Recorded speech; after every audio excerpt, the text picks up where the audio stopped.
Hi guys, I'm going to do a little book review today of A Monster Calls by Patrick Ness. Now this was an awesome read. I actually hadn't heard of this book or the film that many people seem to be aware of until very recently, but it's a book I found it lying around the house. My wife had bought it when she went on holiday earlier in the year, and I was cleaning up and found it, had a bit of a look. Now as I looked into it a little bit more before reading it, there was a really fascinating story about the production, the makings of this book, the sort of situation prior to writing it that I had no idea about at all. Siobhan Dowd, who has written the London Eye Mystery, amongst other children's books, very sadly died in 2007, I believe age 47, of breast cancer. Now, she had put together some ideas for this book, A Monster Calls, and had never had the time to actually write it and produce it. Patrick Ness, children's author, was asked to write the book. He was asked to write it, and as he mentions in the author's note at the beginning, he was reluctant at first. He didn't think he could do it justice. But he says as he mulled over the ideas, his mind started working and he started building on some of those plot points and some of those character ideas that Siobhan Dowd had mentioned.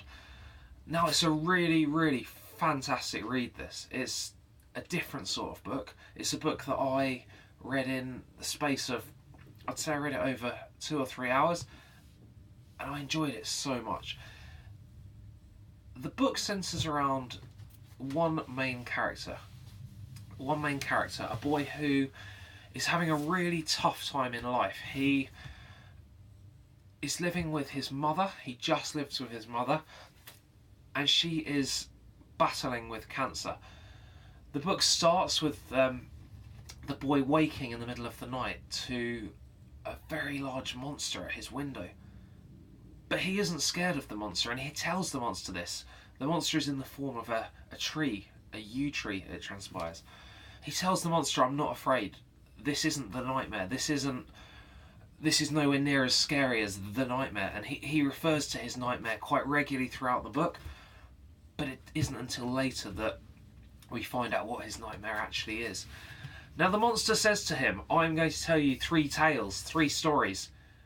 And once you've heard those 3 stories, you are going to tell me the truth." They make a deal of that. And the book weaves in and out very cleverly between the real life situations that the boy is experiencing and the situations and the encounters that he is having with the monster. Now the boy's mum is really struggling. They are trying different treatments and they are not having an impact. She is filled with eternal hope, and the boy himself is very hopeful. He's refusing to believe that the mum isn't going to get better. He feels she truly is. His grandma comes to visit and he ends up going and staying with her while his mum goes to hospital. And they have a very strange relationship. Very strange relationship indeed. They're very contrasting personalities, and that creates quite a bit of angst and quite a bit of difficulty when it comes to them trying to live together. But essentially, as the book unfolds, as the monster tells his tales to the boy, things become a bit clearer. And we get to a point later in the book where the boy is able to reveal the truth. He is able to reveal the truth. And his true nightmare, Connor's true nightmare, is that his mum is at the edge of a cliff and she is slipping away. She is slipping away. And he lets go. And he feels incredibly guilty about that. And there are some direct correlations between the concept of her slipping away in a dream, in a nightmare, and her slipping away in life, her slipping away through losing her life to this cancer battle that she's undertaking.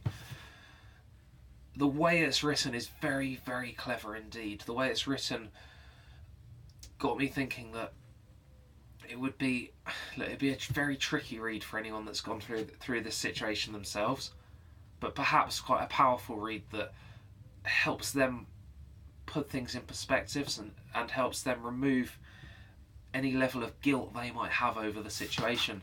Essentially, when it comes to later in the book, there is a situation that unfolds where Connor does need to let his mum slip away, and the fact that he's prepared himself for it, for the fact that the monster has given him this perspective, this overview, this ability to contextualise the situation, that is really powerful indeed. It is a book that I think adults could get plenty from. It's a book that upper key stage 2 children aged 10, 11 and upwards, I think would get plenty from. I wouldn't really want to share it with my year 4 class. Now, there's no obvious content that I think would be inappropriate.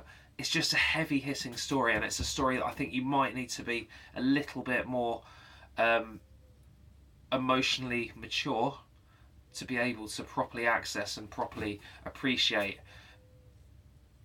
The whole story with Siobhan Dowd, the backstory of her ideas, her cancer battle, it really got me thinking. I can't profess to know all of the ins and outs of her story, but the concept of a lady in the book undertaking a really tough battle with cancer, there's definitely links to Siobhan Dowd's own story. I think it's awesome, this book. I've read about 13, 14 children's books recently since Easter time, half-term time, February half-term. I'm not saying this is the best, but it's affected me in a way that others haven't. I've told so many people about this book since finishing it earlier in the week. It's one that just keeps popping up in my head. I keep thinking about it. It's such a powerful story and such a well-written, intricate tale. I would urge everyone to give it a read. Subsequently, since reading this, I've read Wonder. A bit late onto reading Wonder. That's a book that people have read now. Many people a couple of years ago, but it was fantastic. I really, really enjoyed Wonder. Another really interesting story that gets you thinking, puts things in perspective, and I'll certainly be popping a book review up for that sometime soon. So thank you very, very much for watching. I'll pop it up once more. A Monster Calls by Patrick Ness. Please, please read it if you get the time. You will not be disappointed. It's awesome. Cheers. Bye.